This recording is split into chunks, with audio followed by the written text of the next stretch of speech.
Seigneur éternel, Dieu, nous voulons te dire infiniment merci pour la grâce que tu nous accordes. Tu ne veux pas que nous puissions périr par la puissance de la séduction. C'est pourquoi tu nous donnes ce message, afin que la séduction ne puisse nous égarer. Nous prions. Comme nous évoluons dans ce message, dans cette série de messages, nous prions que tu brises la puissance et la séduction et l'iniquité dans notre vie, et que tu nous donnes de haïr la séduction, d'aimer la vérité, afin de pouvoir être sauvés et d'être enlevés au dernier jour. Que ton nom soit glorifié. Merci Père de nous avoir exaucés. Au nom de Jésus, nous prions. Amen. Alors, nous revenons toujours. Nous avions la dernière fois, nous nous sommes arrêtés sur le livre de 2e Chronique au chapitre 18. 2e Chronique au chapitre 18. Nous voyons ce roi, Achab d'un côté, Josaphat de l'autre côté. Achab était un homme qui était rempli, qui avait l'amour de la séduction. Il aimait lui, ses propres désirs, plutôt que la volonté de Dieu. Mais d'un autre côté, il y avait un roi sage. Il s'appelle Josaphat. Lui préfère, il sait que c'est la volonté de Dieu qui est l'assurance et la garantie. Alors, il y a un risque que l'on court lorsqu'on aime sa propre volonté plus que la volonté de Dieu. Et la plus grande sécurité, c'est d'aimer, c'est d'être prêt à bannir sa propre volonté, ses propres sentiments, ses propres émotions pour accepter la volonté de Dieu. Et nous voyons la suite maintenant. Le message, verset 12. Le messager qui était allé appeler Michée lui parla ainsi. Voici les prophètes d'un commun accord prophétisent du bien au roi. C'est pas parce qu'ils ont prophétisé du bien. Écoutez, je vais vous dire une chose. Aucun prophète n'a le pouvoir de changer la vie de Dieu, non. Dieu, lui, il a son avis, c'est ça, il est souverain. On ne peut pas corrompre Dieu. Il n'y a personne qui peut corrompre Dieu, changer la vie de Dieu. Non. Changer la vie de Dieu pour faire le mal, non, ça ne marchera jamais. Alors, Dieu, lui, il a son plan. Il dit, donc ce n'est pas parce qu'un prophète dit quelque chose, ou prophétise, comme un accord quelque chose pour dire, il ment. Ça là, Dieu ne va pas suivre un menteur. Les prophètes d'un commun accord prophétisent du bien au roi. Que ta parole soit donc comme la parole de chacun d'eux annonce du bien. Michée répondit, l'Éternel est vivant. J'annoncerai ce que dira mon Dieu. Alors maintenant, verset 14, lorsqu'il fit arriver auprès du roi, le roi lui dit, Michée, irons-nous attaquer Ramoth en Galade ou dois-je y renoncer? Vous voyez la même question qu'il avait posée au premier prophète là dans le verset 5 là. C'est la même question qu'il a posée ici maintenant au vrai prophète, le prophète de l'Éternel. Michée, le prophète de l'Éternel. C'est la même question qu'il lui pose dans le verset 14. Et Michée répondit, montez, vous aurez du succès et ils seront livrés entre vos mains. Remarquez une nuance ici. Il n'a pas dit, l'Éternel le livrera en vos mains. Les autres ont dit, l'Éternel les livrera en tes mains. Mais maintenant, lui dit, ils seront livrés. Ils seront, par qui? Livrés entre vos mains. C'est terrible. Vous savez ce qui se passe ici? Parce que Michée avait dit que lui dira tout ce que son Dieu lui dira. Mais le Dieu, ce même Dieu a dit dans Ézéchiel 14, il dit quoi? Si quelqu'un vient avec les idoles dans son cœur, là, lui va lui répondre suivant ses idoles. Donc il va lui dire pour le prendre au piège. C'est ça. Donc c'est ça que Dieu est en train de faire avec Achab ici. Il a dit à Michée, dis-lui, réponds-lui comme ça. Regardons la suite maintenant. Et le roi lui dit, combien de fois me faudra-t-il te faire jurer de ne me dire que la vérité au nom de l'Éternel? Vous voyez, donc il a pris peur maintenant. Ah, le faux Achab, il a pris peur maintenant. Il a vu que vraiment, on l'a déjà conditionné là-bas pour dire, comme tous les prophètes ont dit. Parce qu'il a vu que Michée là, de tout le temps là, lui il a toujours dit, il dit que lui pense que Michée là, c'est un prophète alarmiste quoi. C'est un prophète que c'est lui qui voit toujours le mal, il voit que on doit toujours se repentir, il faut pas aller dans telle direction. Mais d'où vient-il que subitement là, aujourd'hui où tout le monde, tous les prophètes ils ont dit de bois qu'on doit aller là. Michée lui il est le prophète qu'on reconnaît comme le prophète contredisant quoi. Qui dit toujours le contraire de ce que les autres disent. Mais comment se fait-il que c'est aujourd'hui subitement que Michée dit la même chose que les autres prophètes? Ah! Lui-même, là, il est rentré en lui, il a dit, Ça là, vraiment, ça sent mauvais. Michel, attends. Tu es sûr que c'est ce que Dieu a mis dans ton cœur, ce que tu veux me dire, vrai, là, c'est ça là que tu viens de dire, ou bien ce que les autres ont dit de dire. C'est pourquoi il dit, combien de fois me faudra-t-il te faire jurer de ne me dire que la vérité au nom de l'Éternel? Alors, Michel répondit, ah, là maintenant, Michel a dit, ok, d'accord, comme maintenant, parce qu'on m'avait dit de venir te dire le mensonge. Donc, quand on m'a dit de te dire même chose que les autres, c'est ça que je t'avais dit en réalité, premièrement. Comme on m'a dit que c'est mensonge que tu veux entendre.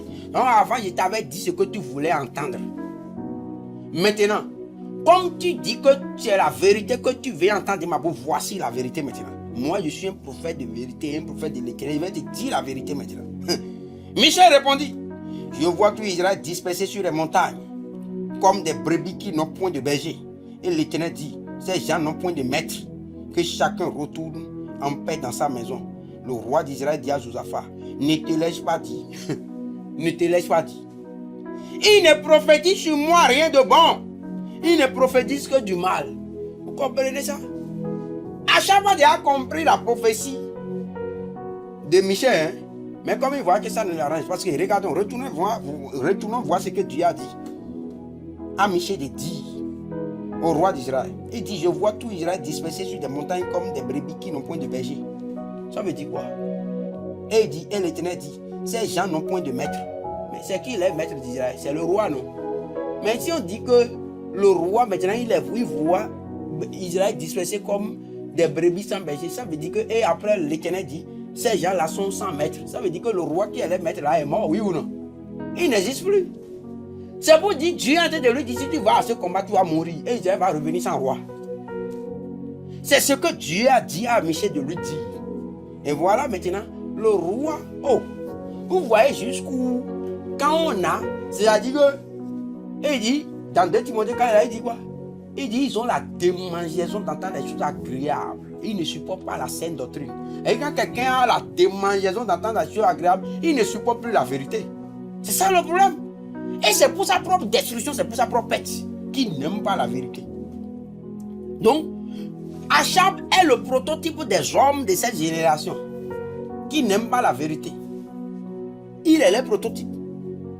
Et les 400 prophètes sont les prototypes des messagers de séduction d'aujourd'hui. Ils vont dire, oui, une fois sauvé, toujours sauvé. Non. Vivez quand vous voulez. Vivez quand vous voulez. Non. Comment? Le sang de Jésus là a déjà lavé tous les péchés passés, les péchés actuels et les péchés futurs. Peu importe ce que vous allez faire, c'est terminé. Oh. Prophète, 400 prophètes. Prophète de séduction. Je veux être un Michel ici. Je veux être un Michel. Oh! Qu'est-ce qui se passe? Il dit, Allah, verset 16, il dit, ces gens n'ont point de maître, que chacun retourne en paix dans sa maison. Verset 17, le roi dit à Josaphat, ne te laisse pas dire, il ne prophétise sur moi rien de bon, il ne prophétise que du mal. Bon, maintenant, le problème ne se trouve pas là. C'est quoi tu appelles bon, c'est quoi tu appelles mal. Si tu trouves si la vérité, même les païens disent quoi? Ils disent que la vérité rougit les yeux, mais ne les crève pas. Comment? Maintenant, si toi tu trouves que, parce qu'on t'a dit que ce que tu es en train de faire là c'est mauvais, réponds-toi déjà, sinon ça va te conduire en enfer. Il y a des gens même, ils m'ont toujours, des gens, moi j'ai entendu des gens, ils m'ont toujours dit que toi là, en direct comme ça, ils m'ont dit non, tu sais toi ton problème. Sinon tu dis la vérité, tu es un, mais ton problème est que toi tu ne fais que dire qu'on ira en enfer. C'est l'enfer, si tu fais ceci, c'est ça ton message est dur. Et j'ai dit bon maintenant, et j'ai dit à la personne qui me disait, il dit bon maintenant tu fais quoi? Que j'enlève un peu de dureté de mon message. C'est quoi? C'est ça? Et lui a dit, mais tu veux que je te dise la vérité ou bien tu veux que je te mente? Ce qui est sûr. Il dit non, je ne t'ai pas dit de mentir. Il dit non. Ce que tu dis là, tu veux que je mente. Je te mente. Ce qui est sûr, je n'ai pas pris mandat pour le mensonge. J'ai pris mandat pour dire la vérité. Point. Et je ne suis pas politicien. Donc je ne suis pas en train de faire politique. Je ne cours après aucun mandat. Le seul mandat, j'ai déjà un mandat, le mandat céleste. Point. C'est ça que je suis en train d'exécuter. Je vais aller au ciel. Jésus va revenir bientôt. Il va enlever les siens. Et en ce moment, il va établir son royaume. Et tous ceux qui ont La Bible dit clairement, ceux qui ont enseigné la vérité à la multitude brilleront comme des étoiles à perpétuité. J'ai les regards fixés sur ça. C'est pourquoi j'essaie la récompense qu'il y a. Et toi qui m'entends, qui es prophète, qui es serviteur de Dieu, apôtre, pasteur, peu importe ce que tu subis aujourd'hui parce que tu dis la vérité, sache qu'il y a une grande récompense pour toi. Car tu vas persévérer dans cette vérité-là. Oui, peu importe ce que tu vas perdre aujourd'hui, sache qu'il y a quelque chose de plus grand, de plus élevé, éternel que tu vas avoir bientôt, très bientôt, quand Christ va apparaître. C'est les regards fixés sur ces grandes récompenses qui me donnent le courage, qui me donnent la détermination, la dièse de continuer à prêcher. Oui, ce n'est pas une récompense terrestre. Si tu as les regards fixés sur des récompenses terrestres, tu vas abandonner la vérité. Tu vas aller prêcher le mensonge. Mais si tu as les regards fixés sur les récompenses éternelles, les récompenses célestes, alors régner dans ce monde ne peut plus être suffisamment important ou suffisamment joli, suffisamment bon pour pouvoir te détourner, te séduire, te détourner de la vérité ou du saint commandement de Dieu. Alors, regardons ce qu'il dit dans le verset 18. Et Michée dit, écoutez donc la parole de l'Éternel. J'ai vu l'Éternel des cieux se tenant à sa droite et à sa gauche. Et il dit, et l'Éternel dit, qui séduira Achab, roi d'Israël, ou qu'il monte à Ramoth en Galate et qu'il y périsse. Ouais, c'est Dieu lui-même qui a dit ça. Vous voyez maintenant, vous allez fixer vos regards sur 2 Thessaloniciens au chapitre 2 là. On a dit là, vous allez voir. Retournons dans 2 Thessaloniciens chapitre 2. Et qu'est-ce qu'il dit? Il dit, verset 11. Dans le verset 10, d'abord il dit, et avec toutes les séductions de l'iniquité pour ceux qui périssent, parce qu'ils n'ont pas reçu l'amour de la vérité pour être sauvés. Ça veut dire que ceux qui périssent, ils n'ont pas reçu l'amour de la vérité pour être sauvés. C'est quand on reçoit l'amour de la vérité, quand on aime la vérité, qu'on peut être sauvé. Parce que la vérité peut être dure. Quand tu as l'amour de la vérité, elle peut être dure, mais tu l'acceptes comme ça.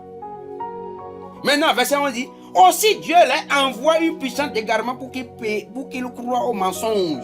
C'est-à-dire Dieu leur envoie, ça c'est Dieu lui-même. Écoutez, je vais te poser une question. Si c'est Dieu lui-même qui t'envoie maintenant un esprit d'égarement, qui peut te délivrer? Si c'est Satan qui envoie même un esprit d'égarement là, on peut prier pour toi et Dieu va te délivrer. Mais si c'est Dieu lui-même de son projet qui envoie une puissance d'égarement, un esprit d'égarement à quelqu'un, qui peut le délivrer? C'est terrible. Et il dit aussi, Dieu leur envoie une puissance d'égarement pour qu'ils croient au mensonge. Verset 2, afin que tous ceux qui n'ont pas cru à la vérité, mais qui ont pris plaisir à l'injustice soient condamnés. Regardez ça en esprit. Vous voyez ici, ce n'est pas ce qui est arrivé maintenant à Achab. Retournons dans 2 Chroniques au chapitre 18. Maintenant, et il dit, verset 19, il dit, l'Éternel dit, qui séduira? C'est Dieu qui posait cette question aux esprits maintenant. Il dit, qui séduira Achab, roi d'Israël, pour qu'il monte à Ramoth en Galade et qu'il y périsse. Vous voyez, non? Ceux qui n'ont pas dit là-bas, que ceux qui n'ont pas cru en la vérité, qui n'ont pas reçu l'amour de la vérité vont périr. Ils vont périr. Et ici maintenant, nous voyons que Achab n'a pas aimé la vérité que Michée lui a transmise. Alors, et Dieu lui-même va dire qu'il va faire quoi? Comme il a dit dans 2 Thessaloniciens 3, le 2 Thessaloniciens 2, verset 11, là-bas, il dit aussi Dieu les envoie. Et ceux qui n'ont pas reçu l'amour de la vérité là, qui vont périr là, il dit Dieu les envoie une puissance d'égarement. Donc ils sont déjà condamnés pour périr. Dieu les envoie maintenant une puissance d'égarement. C'est la même chose qui arrive à Achab ici. Achab parce qu'il n'aimait pas la vérité. Et il a été déjà condamné. Dieu l'a déjà condamné, il doit périr.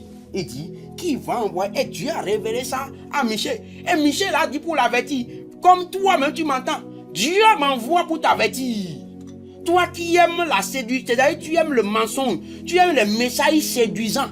Hein? On te dit non, une fois sauvé, tu es sauvé. Oh, nous sommes au temps de la grâce, toi, mais tu es content. Ça, c'est un esprit que Dieu lui-même, parce qu'il a. Ça, c'est une puissance d'égarement qui a envoyé. Et ceux qui te prêchent, les pasteurs, les docteurs qui enseignent ça, et même ils sont déjà séduits. Dieu leur a déjà envoyé une puissance d'égarement. C'est ça le problème. Comme Dieu l'a envoyé à Achab. Et c'est pourquoi il t'enseigne ça et toi-même tu es content. Écoute, si tu ne te répands pas, tu vas périr. Moi, je suis en train de t'avertir. Dieu a donné la révélation à Michée, comme Dieu me l'a donné, et je t'avertis maintenant. Mais regarde ce qui se passe. Il répondit d'une manière. Dieu dit à Michée, c'est à Michée que Dieu donne la révélation. L'Éternel dit, qui séduira Achab, roi d'Israël, pour qu'il monte à Ramoth en Galade et qu'il y périsse. Il répondit l'un d'une manière, l'autre d'une autre. Verset 20. Et un esprit vint se présenter devant l'Éternel et dit, vous voyez, non, un esprit, ce n'est pas un ange, un esprit quelconque vient et dit, moi, je le séduirai. L'Éternel lui dit, comment? Et il dit, verset 21, il dit, je sortirai, répondit-il, et je serai un esprit de mensonge dans la bouche de tous ces prophètes. Vous voyez, non? L'esprit a dit que lui, là, il va devenir maintenant un esprit de mensonge dans la bouche de tous ces prophètes. L'Éternel dit, tu le séduiras et tu en viendras à bout. Sors et fais ainsi.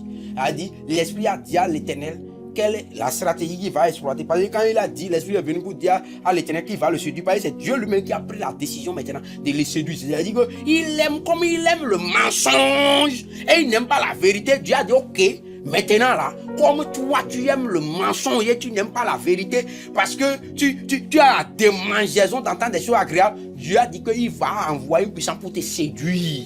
Vous voyez, non? Comme je disais, c'est ça que je disais au début de cette série pour dire que la puissance qui amène la dissolution là, c'est la séduction. C'est la séduction de l'iniquité. Et la séduction de l'iniquité vient pour instaurer le mensonge. La séduction de l'iniquité vient pour t'amener à croire au mensonge. Donc ce qui fait qu'aujourd'hui les gens croient en ce faux message, ce message mensonger, ce mensonge de une fois sauvé, toujours sauvé. Non, nous sommes au temps de la grâce.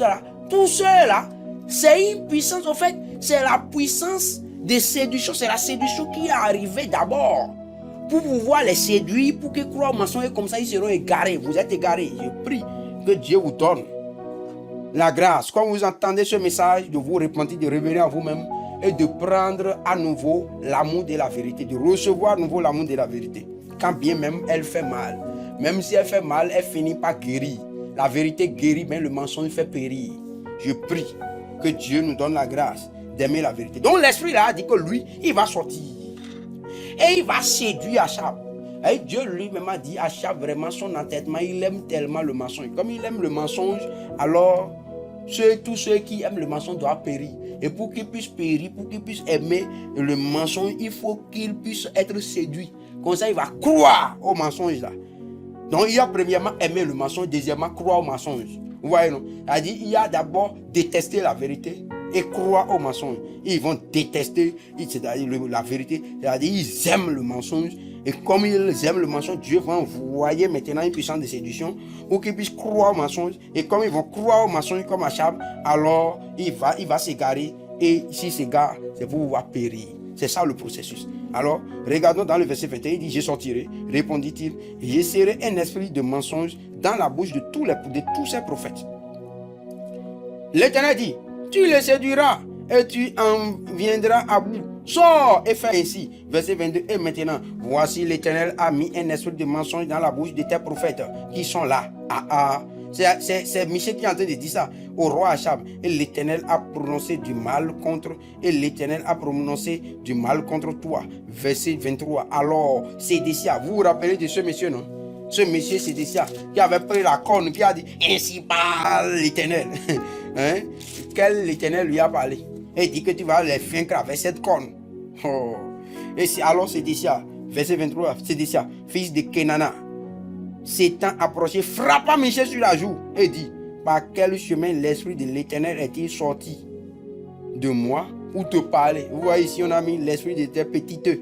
Ce n'est pas un esprit de l'Éternel, c'est un esprit de mensonge. Oh, vous voyez ça? C'est un petit esprit. Esprit qui est parti pour mettre, qui est devenu esprit de mensonge dans la bouche de Sédécia. C'est cet esprit maintenant, lui dit l'esprit de l'Éternel. Oh, il ne comprend rien. Alors, Sédécia, fils de Kenana, s'étant approché, frappa Michée sur sa joue et dit, par quel chemin l'esprit de l'Éternel est-il sorti de moi pour te parler? Verset 24, Michée répondit, tu le verras au jour où tu iras de chambre en chambre pour te cacher.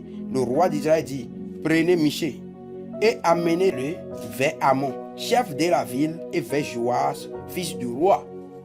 Alors, il dit, verset 26, vous direz, ainsi parle le roi, mettez cet homme en prison et nourrissez-le du pain et de l'eau d'affliction jusqu'à ce que je revienne en paix. Oh, oh. Vous avez déjà vu maintenant la séduction de l'iniquité, ça l'a égaré. Et il est perdu dans ses pensées, il croit qu'il va revenir. Oh, Dieu lui a déjà profité pour dire la voie sur laquelle tu es là. Si tu continues cette voie, tu vas périr, tu ne reviendras même pas. Tu n'aimes pas la vérité, tu aimes le mensonge, tu vas périr. Et lui, comme les prophètes, Dieu a déjà envoyé la puissance d'égarement avec l'esprit de séduction. Il est séduit maintenant par le mensonge. Il croit tellement au mensonge. Il dit ceux qui croient au mensonge puissent périr. Ils vont périr. Et maintenant, il veut périr.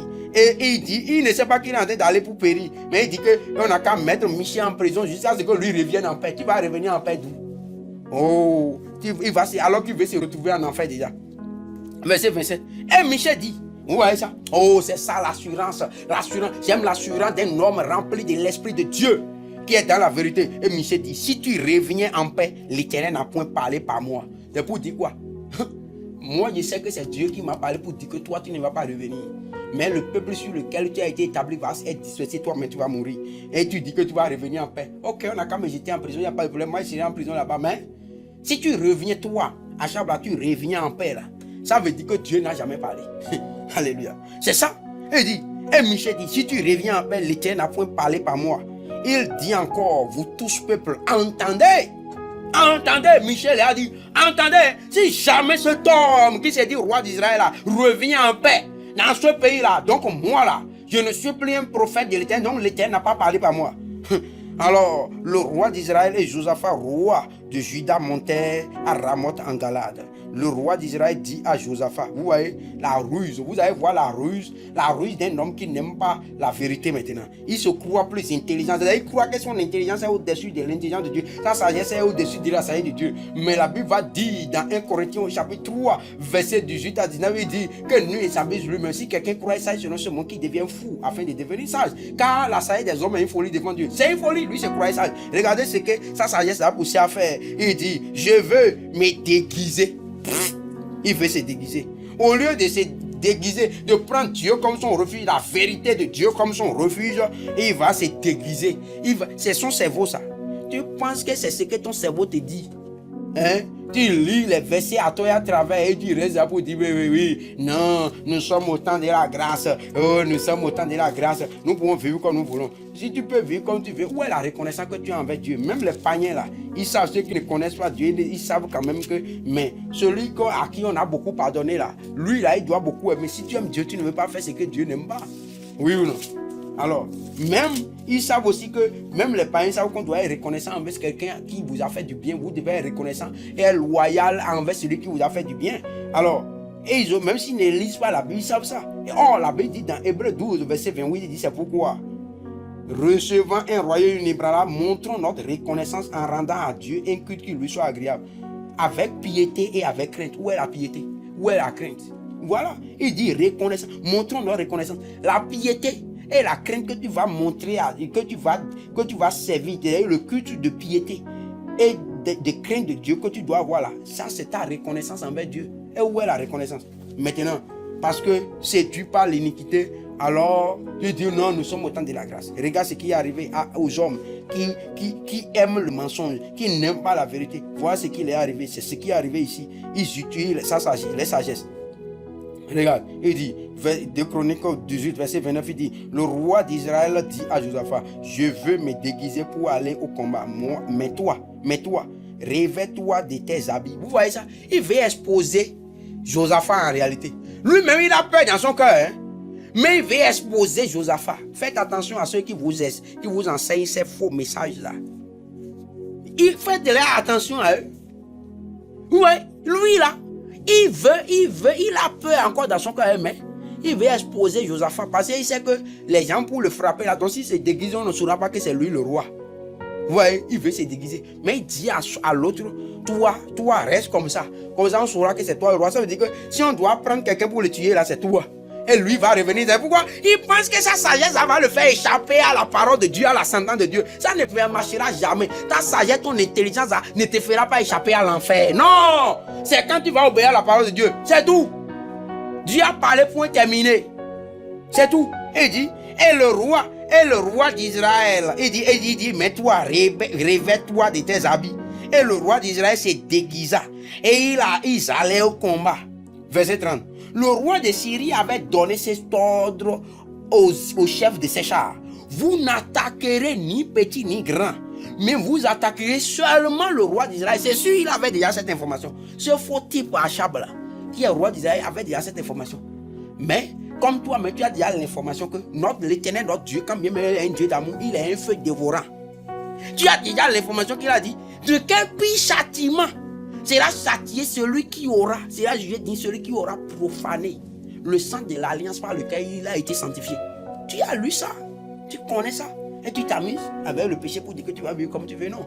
Tu sais que le Seigneur dit que nous devons marcher en nouveauté de vie, que tu es devenu une nouvelle créature, les choses anciennes sont passées, toutes choses sont devenues nouvelles. Et pourtant, alors, ce roi savait le danger. Et c'est pourquoi il sait que le roi avait déjà donné, le roi de Syrie avait déjà donné cet ordre. Et c'est pourquoi il a dit que lui va se déguiser. Pourquoi on ne le voit pas? Pour le prendre. Comme ça, il va revenir en paix. Ou comment il va revenir en paix? Il ne reviendra pas en paix. Et l'autre roi va le prendre lui. Vous voyez ça?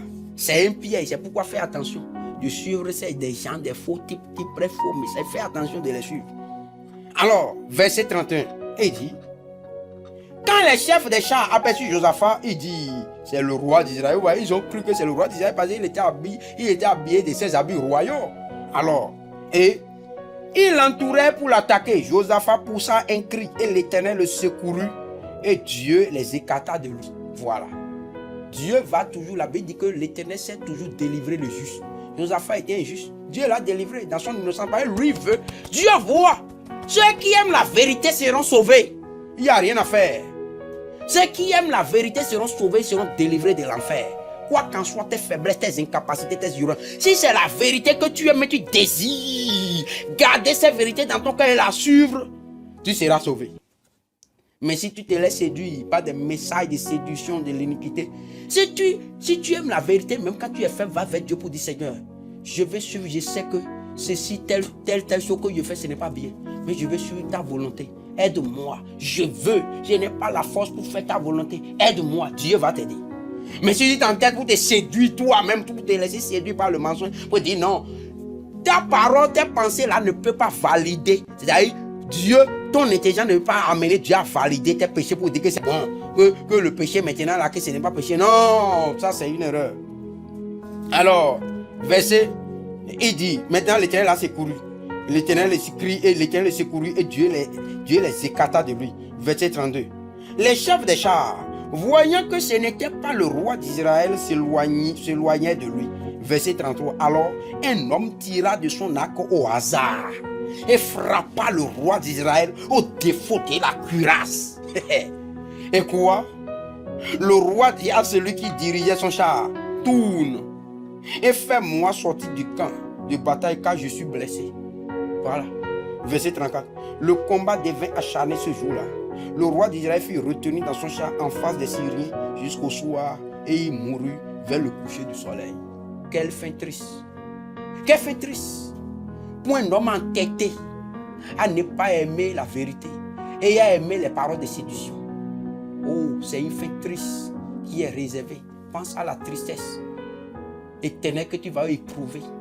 Toi qui t'entêtes dans ton message, à aimer, à accepter, à croire à ces messages de séduction, de mensonges. Ils disent qu'une fois sauvé, toujours sauvé, on peut vivre comme on veut. Oh, quelle fête triste était réservée. Quand tu seras face au portail du ciel et Dieu va te dire non, je suis désolé.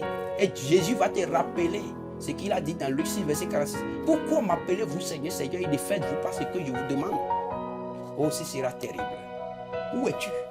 Toi qui m'entends, lève-toi maintenant et commence par te repentir.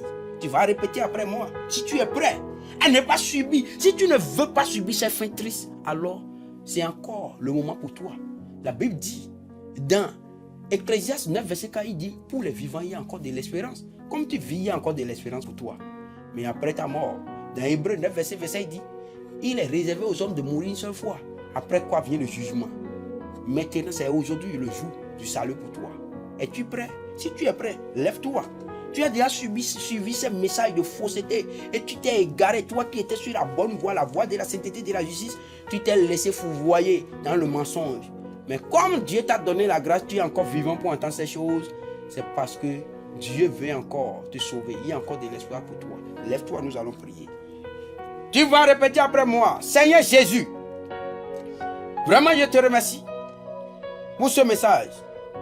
Je reconnais que j'ai suivi, je me suis laissé égarer sur la voie de la séduction.